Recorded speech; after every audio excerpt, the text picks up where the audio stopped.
are back for another amazing episode of Finding Your Niche with Neish. I am your host, Nisha, and I love when I get to sit across from people who know all about making money. Right now, I'm sitting next to one of those people, Kevin Jennings. Thank you so much for coming on the show Thank you today. for having me.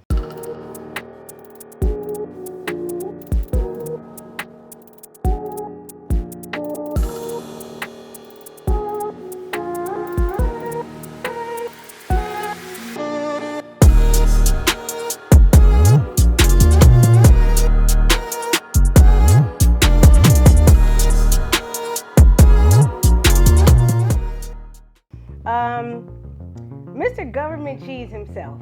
I'm so excited to sit down and uncover your story and talk a little bit more about your success. Like I said, he's used to making money. You've been making money for a long time. Yeah, for a little while now. Yep. Yeah. When I was doing some of the research for your story and learning a little bit more about you, the very first, I guess, interaction that you have with making money is in real estate. Yeah, real estate. That's how I got started. Okay. Talk about that, because I think that's actually a phenomenal thing that people don't really know, how you guys were able to tap into the market during that time.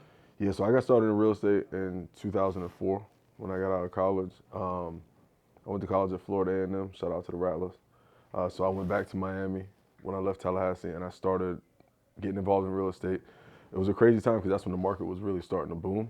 So I started doing fix and flips, started doing some buy and holds, and then because I was in South Florida at the time, the market literally exploded. So like you could buy a house on Monday and you could have it sold by the next Monday. Oh my God. So it was just a crazy, crazy time in the market, especially in South Florida. So yeah, that was my first taste of it all. And now, mind you, I was 23 years old, you know, and so I really started doing good in real estate. Put together a good portfolio, not just in South Florida, but all over the Southeast. I had houses in North Carolina, here in Atlanta, all throughout the state of Florida. And so I put together a good portfolio, and then in 2007, the market crashed. And that's where the rest of the story starts, I guess. Right. Yeah. Well, you put it one way in one interview that you were a millionaire one year, and then 2 years later filing for bankruptcy or something. Yeah, for sure. So I tell people all the time, like I was a millionaire at 24 and bankrupt at 26. But it was the best 2 years of my life. Really? Like it was amazing. But it taught me a lot. You know what I'm saying?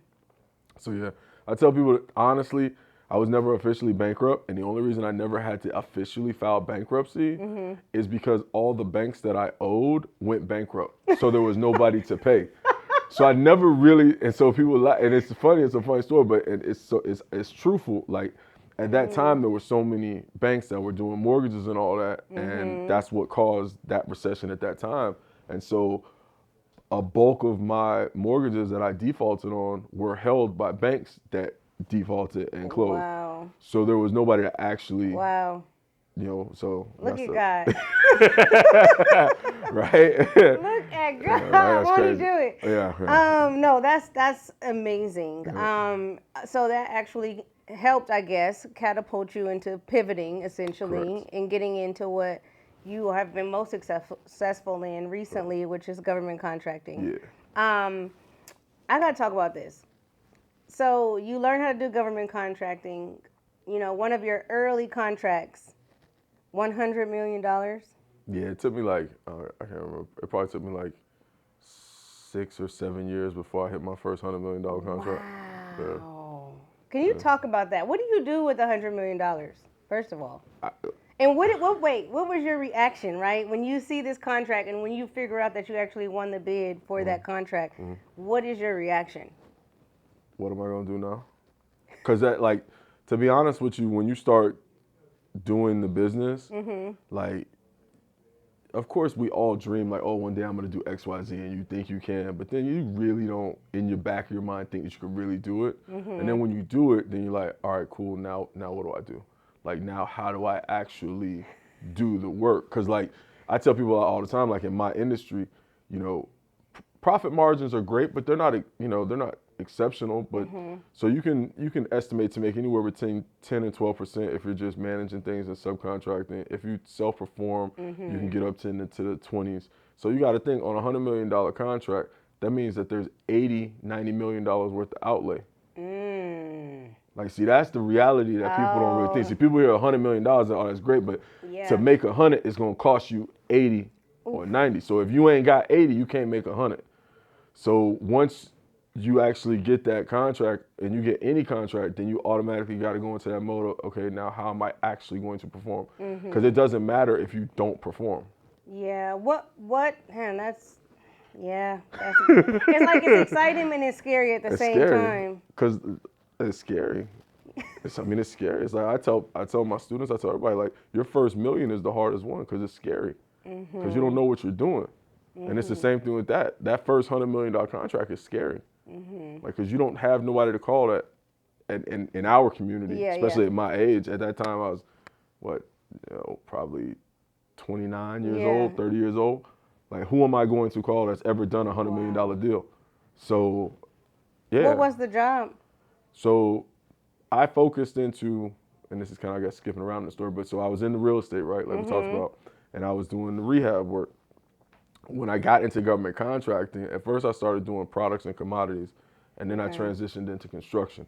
Oh. And the reason what made the transition into construction easy was because, so the recession was going on, so all the guys that used to do work for me, my painters, my drywall guys, my cabinet guy, nobody had work because nobody was flipping houses. Oh, wow. So now, mind you, if I'm the guy that's always got to work, everybody's calling me like, yo, what you got going on? What you got going on? What you got going on? And I have nothing going on. So that's what made getting into construction easy, was because I had all of the workers. So that's why I pivoted into construction and government contracting. And so that contract, that particular one, was for construction work. And what it was, it's called a MATOC, so it's a multiple award task order contract. So what it is basically, it's a $100 million blank check, and they take that $100 million and they put it in their account. And they say, this $100 million is set aside for you for the next 5 years, right? Okay. Here's this 100. Now we're just gonna keep giving you work until we run out of money. So when the 100 is gone, That's then it. that's it. So you just keep going until you run through the 100. And so basically I was doing construction projects. That particular one was for the southern part of the United States, particularly I did from Thomasville, Georgia, all the way through Puerto Rico, all the Veterans Administration hospitals. So work at all the VAs from Thomasville into Puerto Rico and the Virgin Islands. Wow. Yeah, and that was a 4-year contract. Yeah, I think one of the cool things, when people think with government contracting, it's one of those things, to me at least, where it's simple, it's not easy. Yeah. Right? It's technically like it's a simple It is. idea, You but right. it's not necessarily easy. Yeah, no, you're 100% right. And it's very intimidating, but for whatever reason, I feel like there's a wave of like new people who are like, you've been in it for like over a decade. So you're one of the vets in the game, but like there's been this wave of like new people. All of a sudden, everybody wants to do government contracting. Can you explain that idea of it being simple but not easy? Yeah, so it is. And I like the way you said that's the first time I really heard somebody say it like that, but that's exactly what it is. It's a simple process. Why is it simple? Because it's the government. So everything with the government is simple. There's guidelines, there's laws, there's provisions for everything that's done within the government, and contracting is no different. So it's simple because it's ABC 1, 2, 3. Anybody can do it. It's not easy because it's the government. So it's like a gift and a curse, right? Yeah. So because it is the government, yes, it is not easy. You have to do work. You have to do your paperwork. You have to set your business up the right way. There's a lot of steps that you have to go through to be able to do work for the government. That's why a lot of people don't do it. Is because they don't want to do what it takes to set their business up to do stuff the right way. Because it's so much easier to not. You know what I'm saying? Yeah, I think maybe that would be probably the most intimidating aspect for me, at least, to get involved, is like all of the black and white. Yeah. Reading through all of that. Where did you learn that, and where were you even first introduced to government contracting?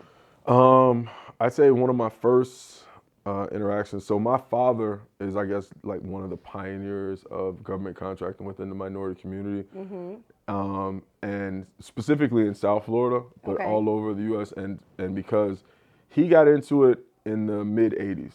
So my dad was in the Navy. He was an aircraft mechanic in the Navy. Oh, cool. When he got out of the Navy, he went to work for Eastern Airlines as an aircraft mechanic, right? He started a little side business to where he was fixing airplane parts in Miami, just like on the weekends, like helping people fix planes and stuff like that to make side cash, right? Okay. because It's a nice side cash. he's Jamaican, so we all got 5, 6, 7 jobs, right? Yeah. So that's just a Jamaican in us. So he was doing that on the side, fixing stuff, right? And then one day somebody asked him if he could help them fix a military plane, and he was like, yeah. And they were like, well, how do you know? He's like, well, I was in the Navy. That's what I did. That was my job. That's how I started doing this. Okay. And then he was able to knock out the job that they had so fast. The dude was like, man, you think you could do more of that? And he was like, yeah, I guess so. And then that's how he got introduced into government contracting, was just helping somebody else.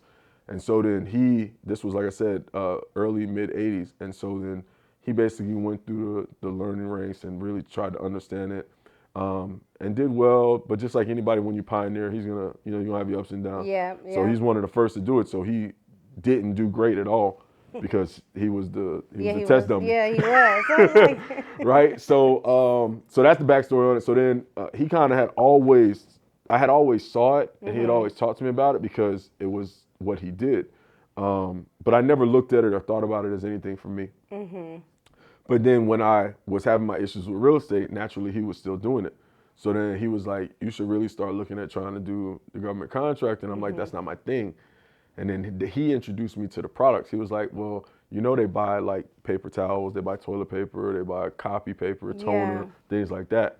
And I was like, all right, I'll check it out. And then that's how I got started, was doing the commodities. I think that's the awesome part. Is like, because there's a lot of people that are like new entrepreneurs, and you could think about B2B, B2C, but this is, B2G, right? Yes. When your client is the government and they need things that you have, I think it's cool, because entrepreneurship, you might not necessarily have that, perception that you could be needed, I guess, by the government. Yeah. And so with Government Cheese, your program, what exactly are all of the resources and tools that you guys provide?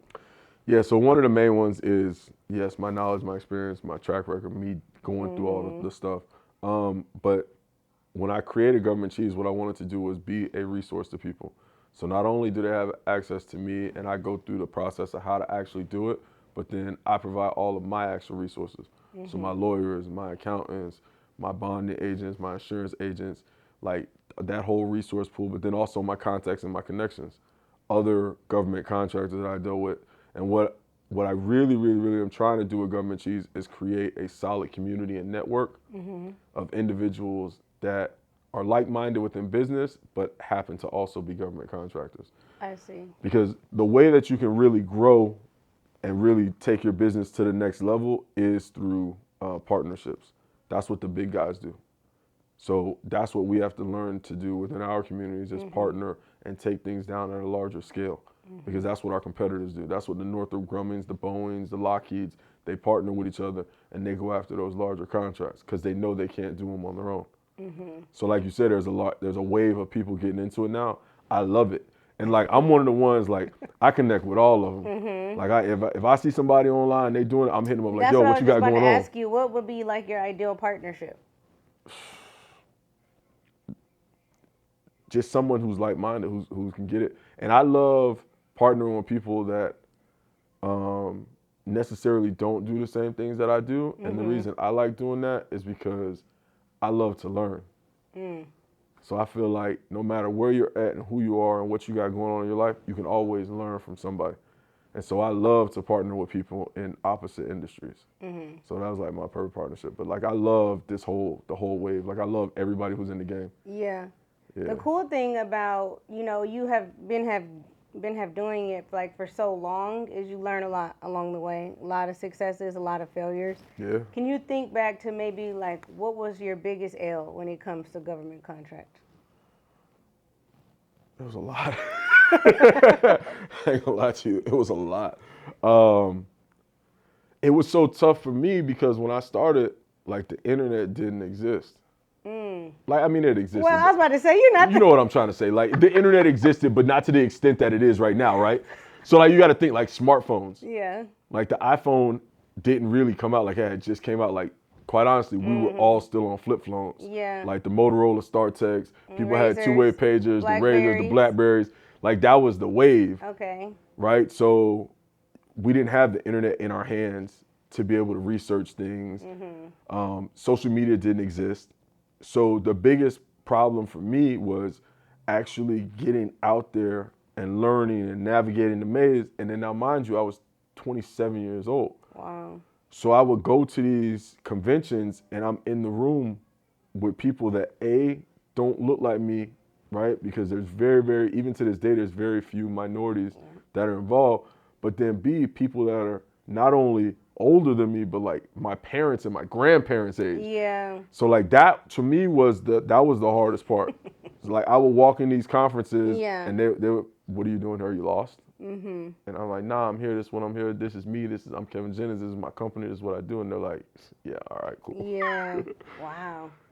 With you, coming into it, learning so much, when we think about the losses, since there's so many, I guess, what would you tell somebody, like if they wanted to get into government contracting, the first way to not win a bid is by doing what? Being impatient. The biggest problem that I see with people, even when they contact me, is we live in an age of instant gratification.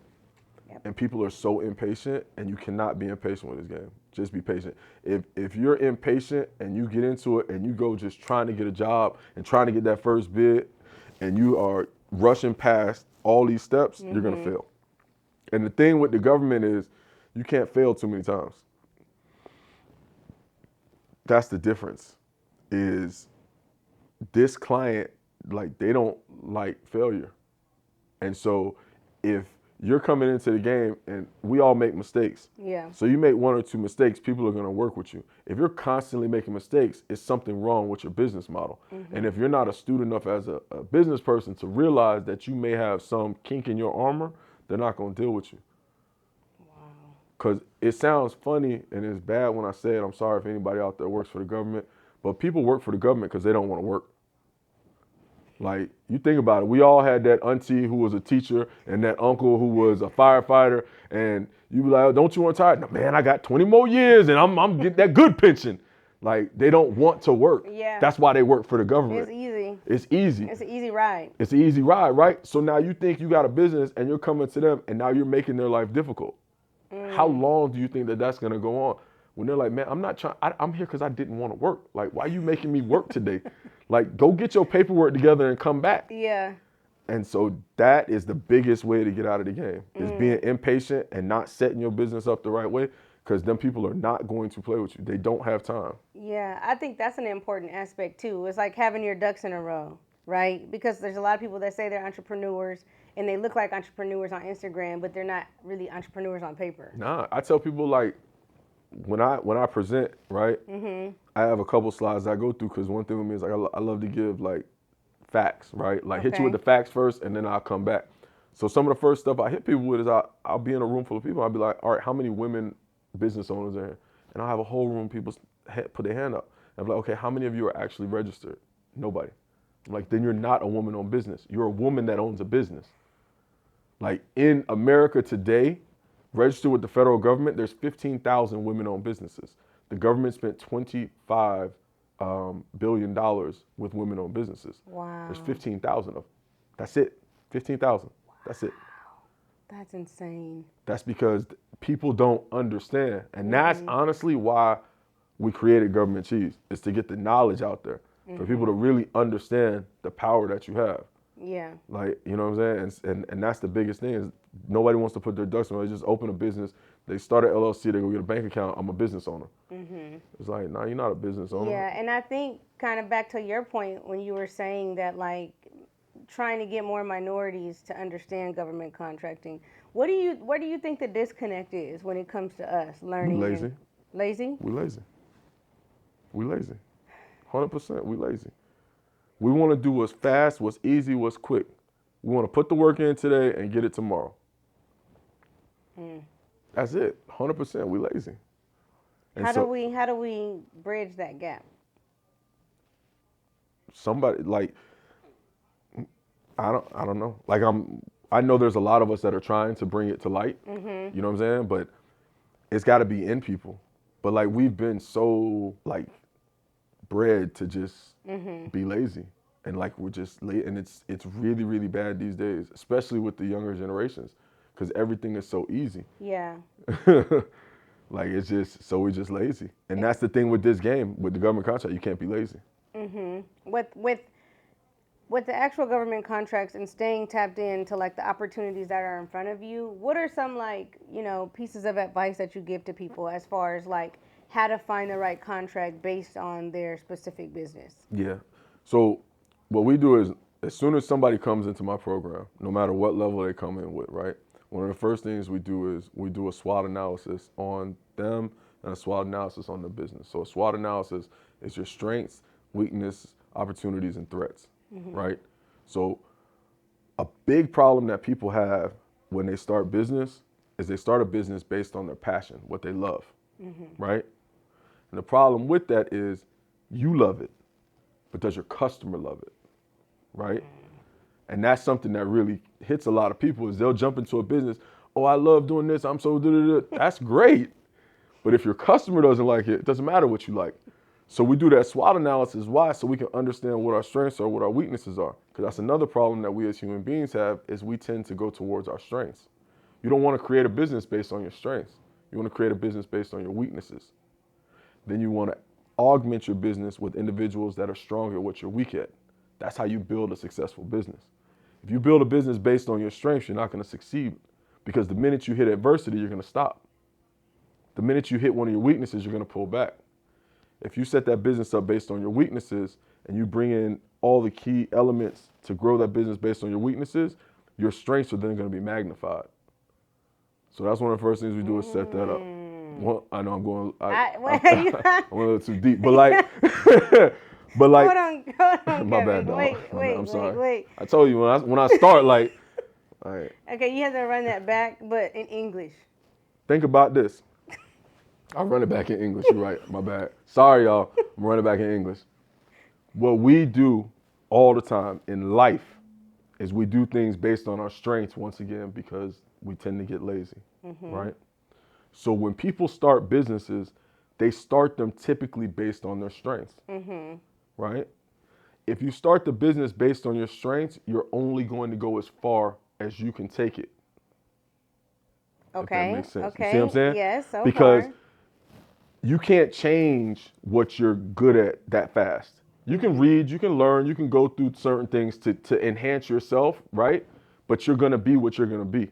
And you have to be realistic with what you are and your capabilities. Okay. See, that's another big problem is people don't want to look in the mirror and say, you know what, I suck at this.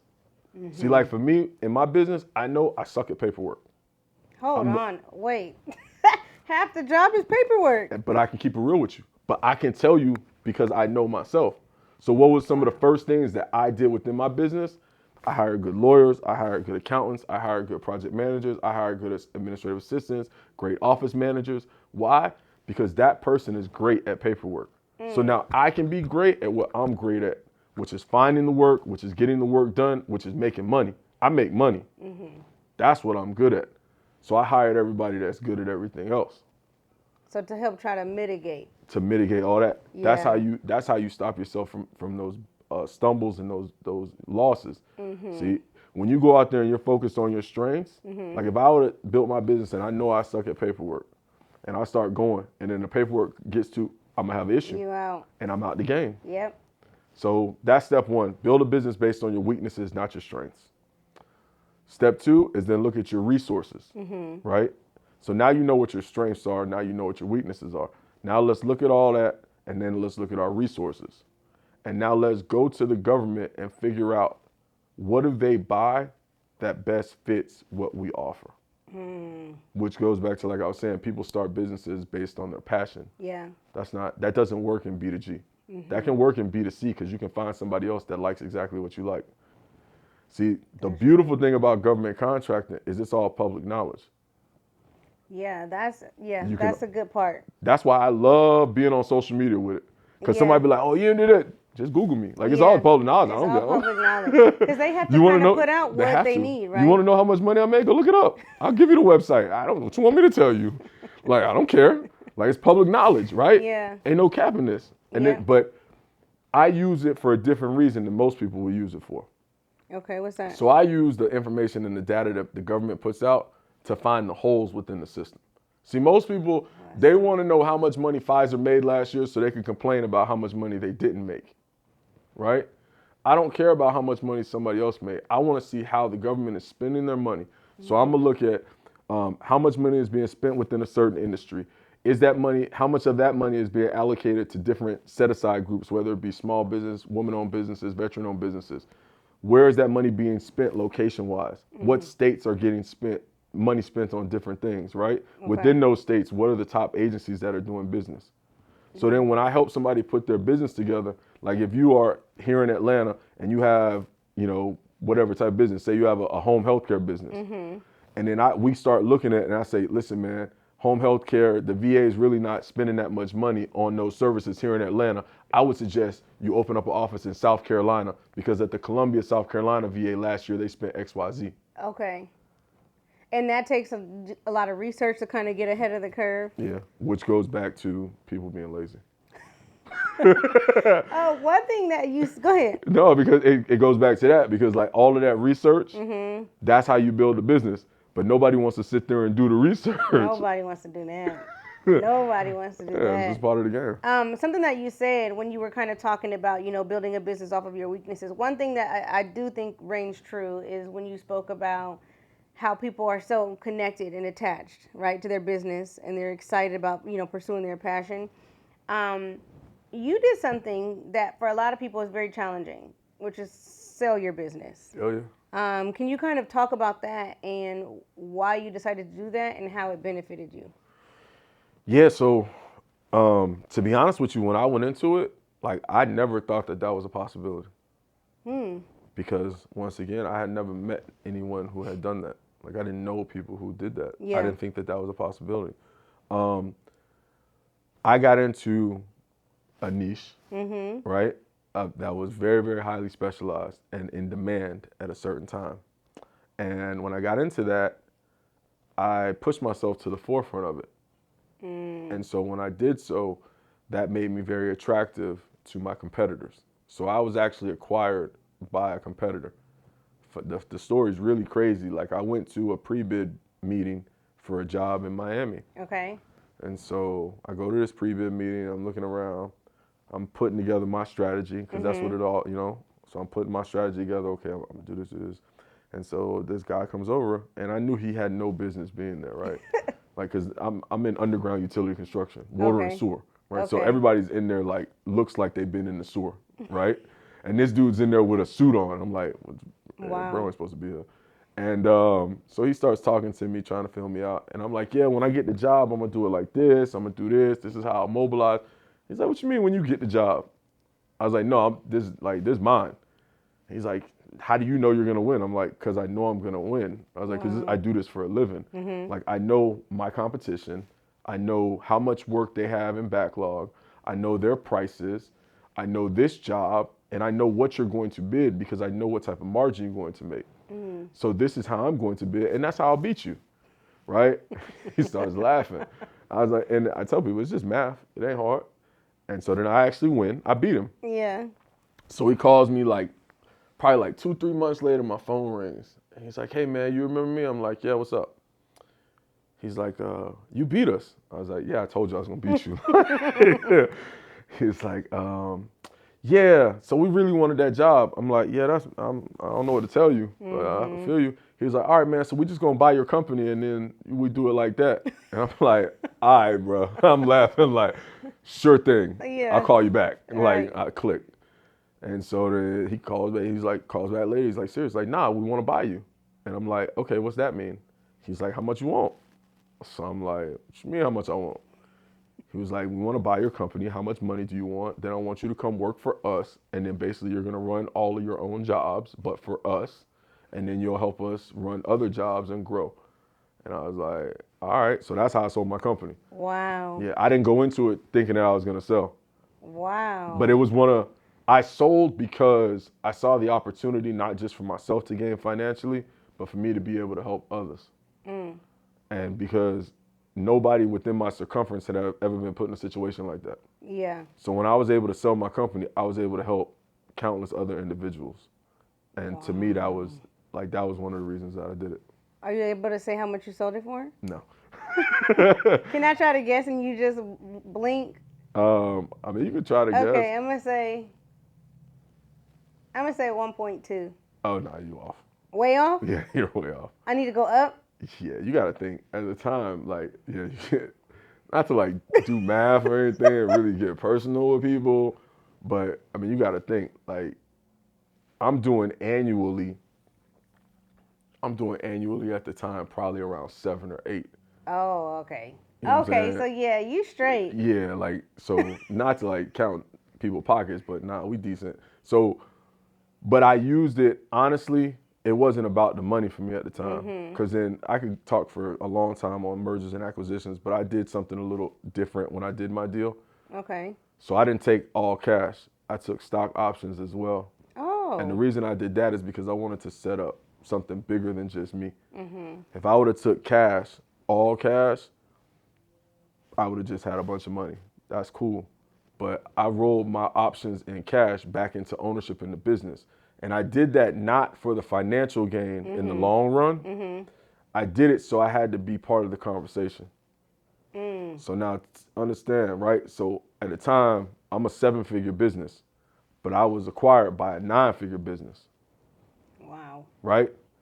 So I said, okay, instead of giving me all the money, give me XYZ, take the rest of that, and now I want ownership in the 9-figure business.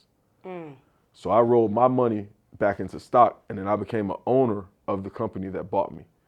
So now what it did for me was it gave me the ability to know everything that was going on. So every time we went and bought another company, every Wow. time we sold a company, every time anything we did, they had to talk to me Yeah. because I was an owner. Wow. How did you know to do that? I How don't know. how I did you don't know, learn Lord. that? I Like don't. how did you how? God. God did. That's a good answer. God, like it wasn't. Honestly, it Wow. wasn't me. I didn't know nothing. I didn't know it. I didn't Yeah. know anything about that. Like my dad had sold my dad sold his business when he was doing government contracting, but he sold because he had to. He was literally about to go bankrupt and needed money, so he sold his business to somebody. So I had seen a business be sold before, but not under the same pretense. Yeah. You know what I'm saying? Yeah. So honestly, I didn't know, but I've always been someone to read and study, so I had always been fascinated by business and how business works. So it was like when I had the Crazy. opportunity, I was like, nah, I'm gonna do it like this. Yeah. And they were even tripping because they didn't want to. They were like, nah, just take the cash, man. This will change your life. I'm Yeah, like, yeah, yeah. no, I'm straight. I'm like, just give me pay That's it, pay so all of this smart. debt, get me out of debt, give me XYZ, but I want ownership. Wow. I had very small ownership. I ain't gonna front. Yeah. I had very small ownership, but I had ownership. No matter what happened, I had to be at the table. Man, that's dope. Yeah. I commend you. That's super dope. But that is true. Money does change your life to some degree. How has it changed yours? I mean, it changed mine in the beginning, but most recently, not much. Like, it changed mine in the beginning because it allowed me to change my situation, right? And then after I changed my situation, I went on a journey and a path to change everyone around me's situation. So as many people as I could that were connected to me that would receive the help, I helped. And I changed their lives. Now I'm on a path, not just to change them since they're all straight, it's now to start making an impact on the world. Yeah. That's one of the main reasons I created Government Cheese. With government cheese and creating impact, is entrepreneur like is it a one for all? Can any entrepreneur try to get a government contract, or is it very specified? In theory, yes. But once again, it goes back to like we were talking about earlier, it's for a certain type of person. I will never get on any platform and tell people everybody can do this, just join the party. No, it's not. But that's in any business, right? You know what I'm saying? Yeah. No business is made for everybody. Is there an opportunity for everyone? Yes. But everyone's not going to succeed at it because not everyone is going to be willing to do what it takes to get to that point. And that's the bigger problem. Yeah. And so, yes, the opportunities are there for everybody. Government contracting is amazing because there's an opportunity in any industry. It doesn't matter what you could just tell me, you could come up with any industry right now and I can tell you how you can make money in it with the government. So there's Wow. opportunity for everybody, no matter what it is. But it's not for everybody. Okay, but for the people it's for, if they're just getting started, what kind of contracts should people pursue, like as a starter contract to try to go and get? All right, so a couple different ways to look at it, and I'll basically kind of give you like three different scenarios based on the type of people that I work with, right? Okay. So I have somebody that come to me that has no business at all, that has no nothing. They just are hungry and they want to get to that level. I would tell that person, listen, you want to start with commodities. So you want to start with the products. Like I always say, toilet paper, paper towel, rubber gloves, trash bags. The government buys that daily. Okay. Okay. Margins are low. I'm gonna say it again. Margins are low, but it's a numbers game. You can do that every day. You can do it multiple times a day, and it's always taking place, right? So that's for that person. I have some people that come to me and they have a business and they're into certain things, but they're not really doing much. They're trying to figure out how to find their lane, how to find their niche. Okay. So we keep going back to that. Shameless plug. And so with them, it's okay, now let's figure it out. So sometimes with them, I'll take them into service contracts. So say I have somebody that comes to me and I have a lot of people that are quasi in the medical field, whether it be nursing, like psychiatry, physical therapy, occupational therapy. You can get those types of contracts.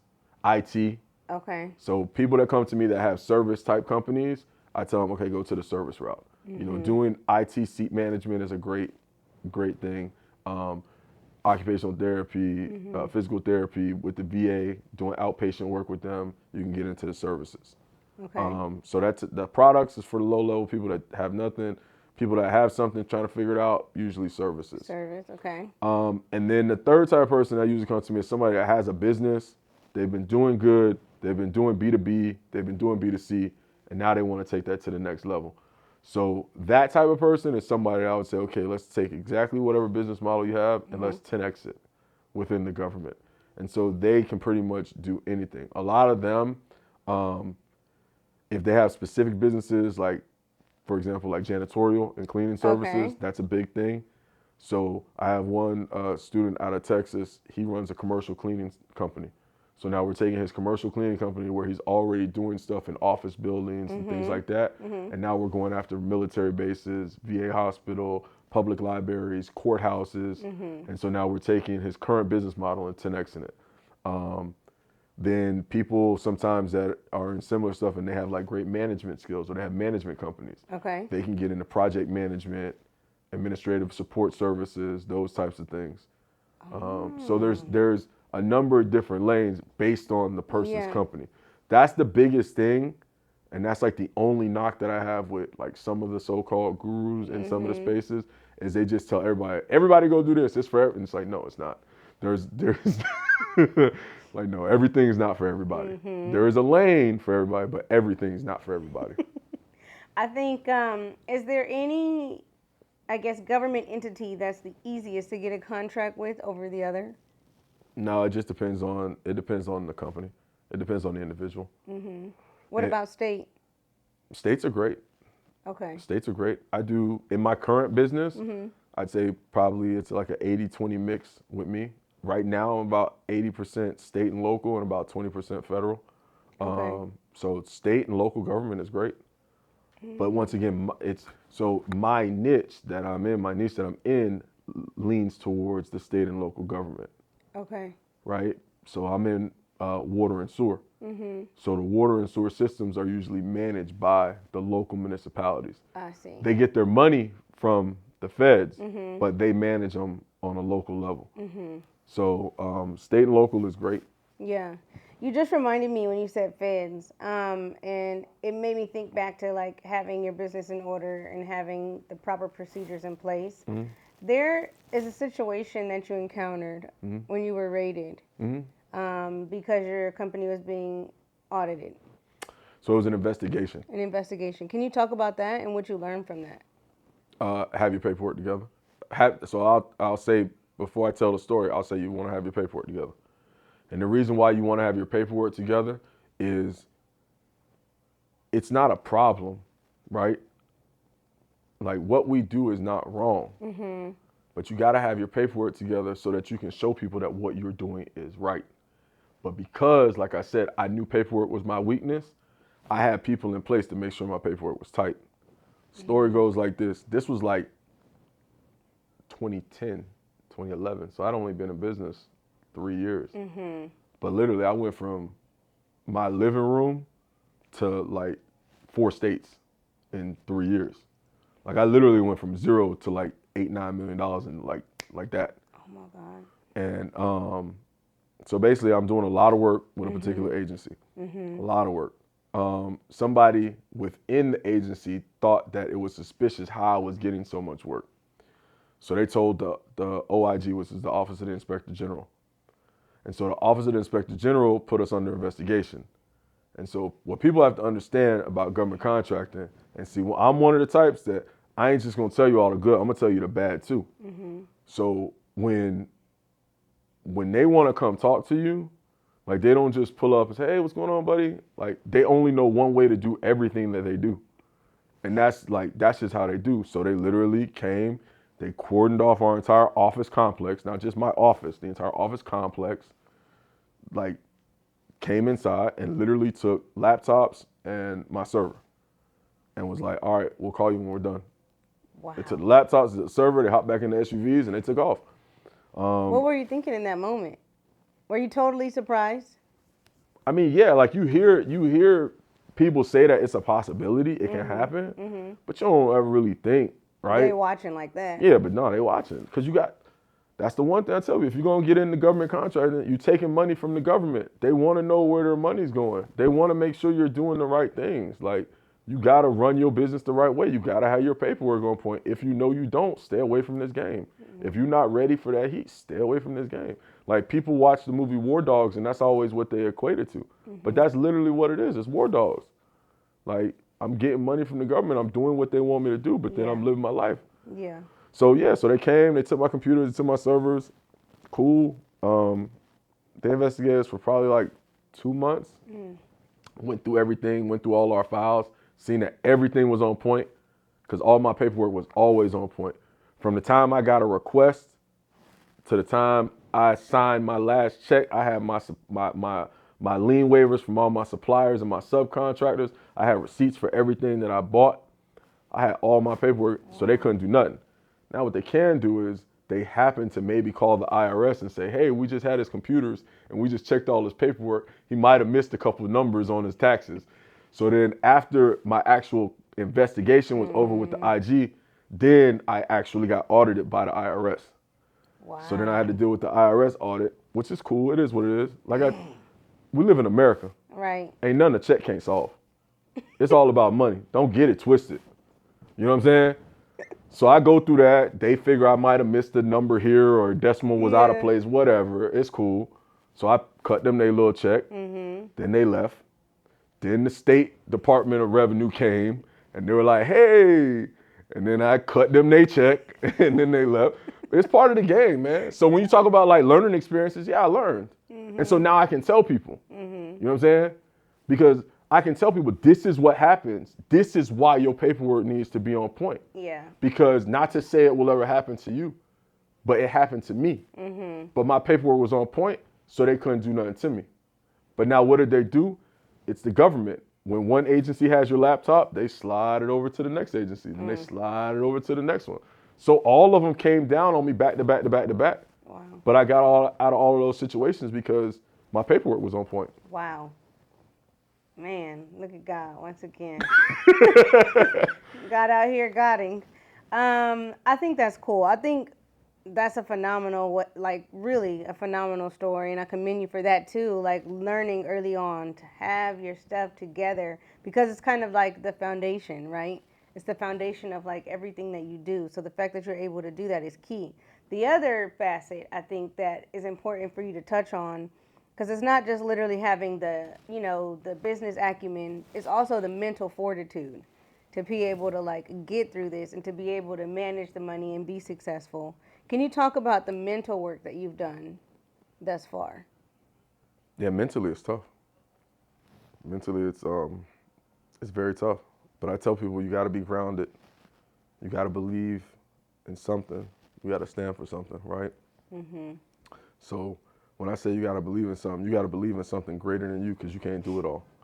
So I don't care what it is that you believe in, but you got to believe. And you got to be able to know that, okay, this might be tough for me right now, but I know I'm going to push through it. So mentally, yeah, I had to do a lot of work. And even still, I do a lot to try to make it every day mentally. Because it's not an easy journey. And entrepreneurship is very, very difficult. And if anybody tells you any different, they're lying to you. Or if they tell you that, they ain't never really done nothing. And they ain't never made it. Like I told some of my homeboys one time, we were talking, and there was a couple cats that had kind of just got into business. And I was like, yeah, I gotta go see my lawyer for this, because I got like multiple lawyers. And they're like, why you got so many lawyers? I'm like, because I'm in business. I'm like, it happens. They're like, well, I ain't never been sued. I said, well, you ain't doing something right. You ain't getting enough money. Because if you in business long enough, somebody gonna sue you. And you gonna have to sue somebody. And that's just a part of the game. You just gotta learn how to deal with it. And if it ain't happened to you, you ain't doing something right. You need to get you some money. Yeah. And so mentally, you gotta be able to deal with that. And if you're not strong enough to deal with that, you're not gonna make it. But on a bigger scale, the reason why it's necessary is if you don't mentally know how to deal with all of that, you're not gonna be able to deal with money. That's why some people don't get money like that or have success like that. They're not ready for it. Money is a horrible, horrible, horrible drug. It's the worst thing on this planet. And if you don't understand how to deal with it and mentally you're not strong enough and you're not on point, money will kill you. And we see it happen all the time. You see some of the richest people in the world, the ones killing themselves, going through all of these issues. They're having, because mentally they're not tough. And they thought that, oh, I'm just gonna get so much money that all my problems was gonna go away. No.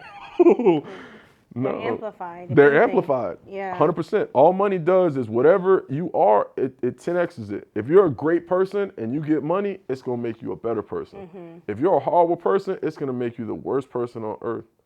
And so mentally, I had to go through a lot. You know what I'm saying? I had to work on myself. I had to learn how to deal with certain things. I had to learn how to deal with rejection. I had to learn how to deal with hate, and not just the hate from random people. When you really start to get success, it's the people that are closest to you. That's the ones that really have the most disdain for you. Like we see all the time, like in the rap culture, a lot of these brothers that get killed, it's people they know that's taking them out. Yep. That hate comes from the people that's right there with you. And that's a lot to deal with mentally. So yeah, mentally it's tough. Yeah. One thing that I think is important that we talk about, being on Finding Your Niche with Neish, because obviously you seem to be very talented, very business savvy. There's a lot of things that you could have done, but why was it in particular government contracting? Is it that you chose that to be your specific niche? Because the government never goes broke. And they're the only entity that every year they spend more money than the year before. So their money never stops. It's endless. And they need you more than you need them. So that's how I got into government contracting. And then when I got into my niche of underground utility contracting, it was even more so that the money was very plentiful in it, and there was a large, large need for that service. Man, that's good. So you in it to win it. You in it for the long run. Yeah. Well, I'm trying to change lives, not just my life. I'm trying to change my children's lives. I'm trying to change and impact the lives of anybody that I ever come in contact with. Yeah. Like, that's what it's about. It's a man's legacy is not what he did when he's on earth, it's what's here when he's gone.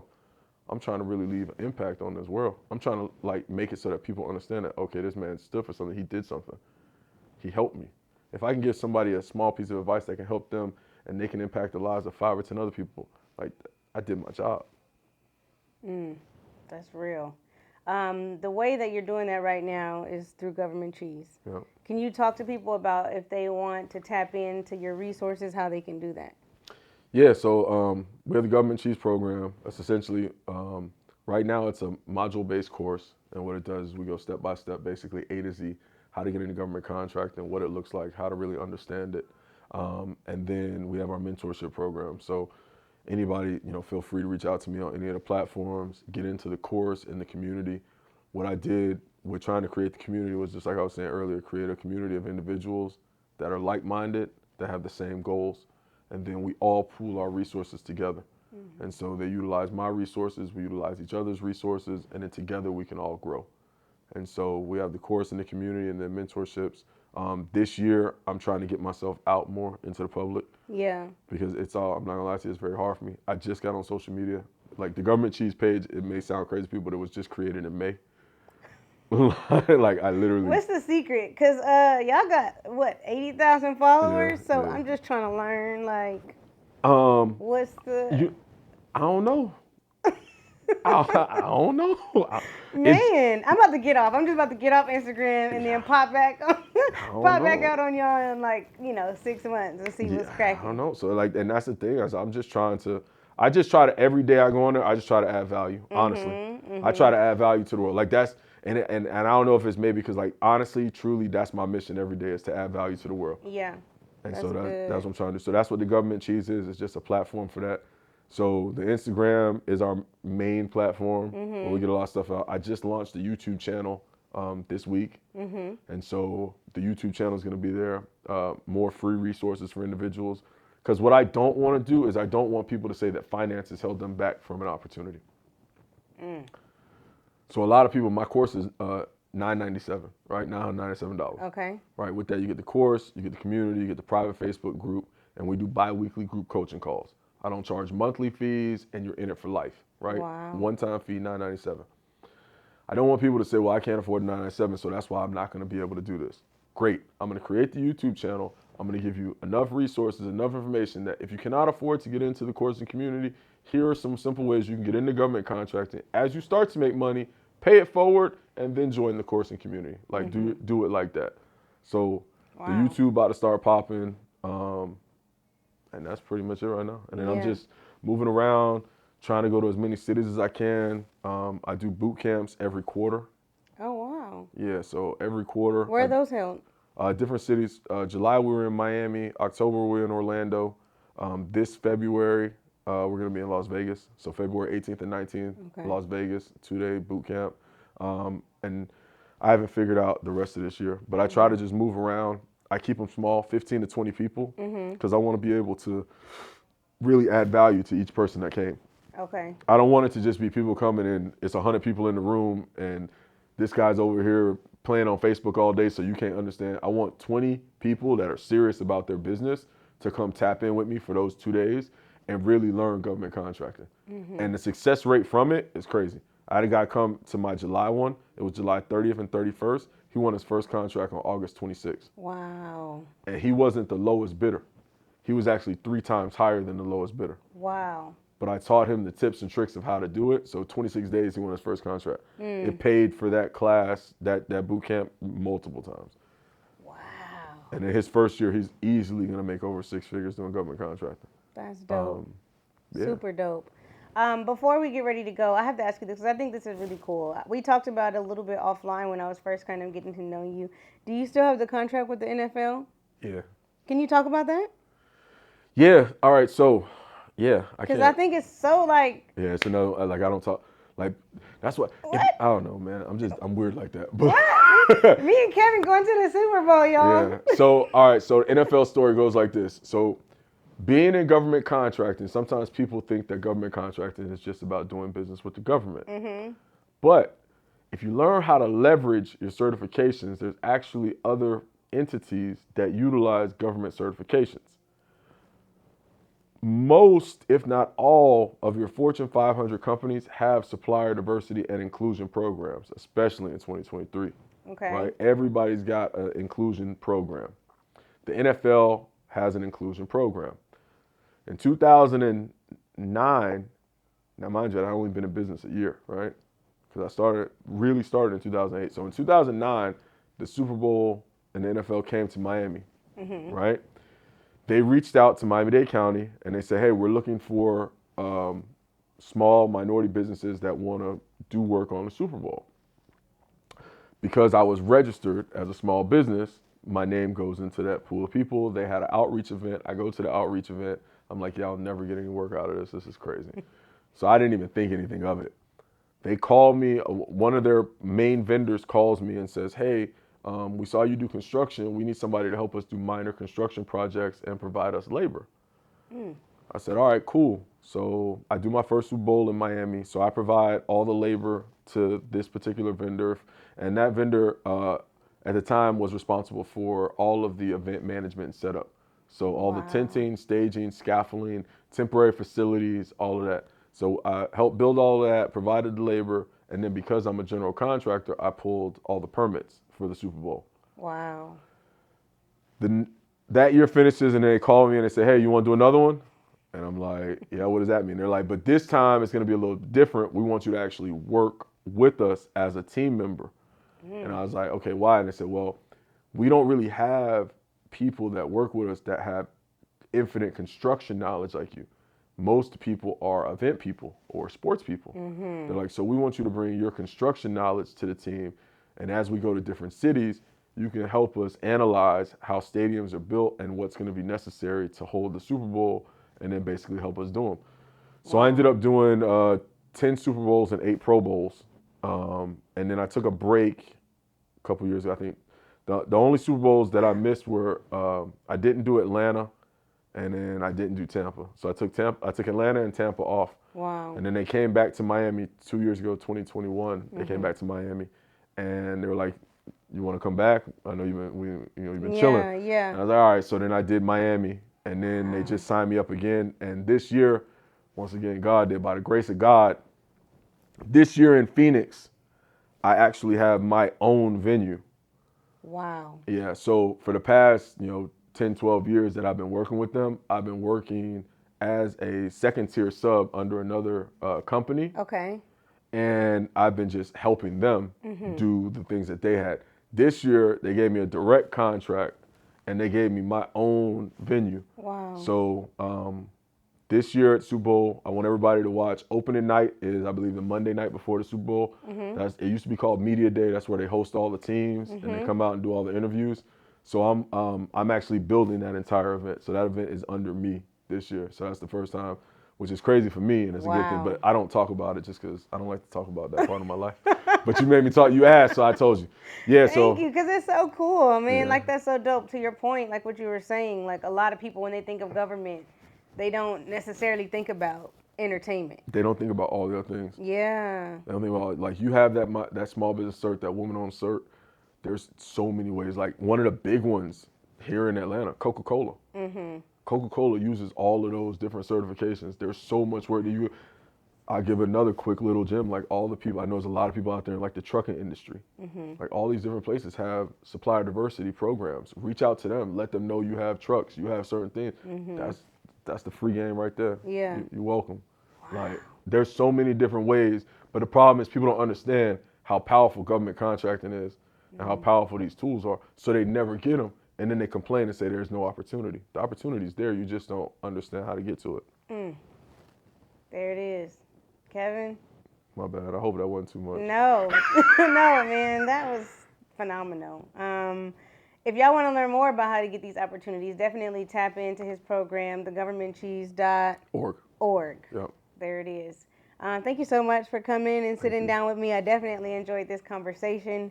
I'm going to keep watching. I'm definitely going to catch what you got going on Media Day. Yeah. The Super Bowl. Yeah. Opening night this year. Yep, opening night in February. And I just wish you continued success with everything that you do. Thank you. I appreciate you. Peace. Peace.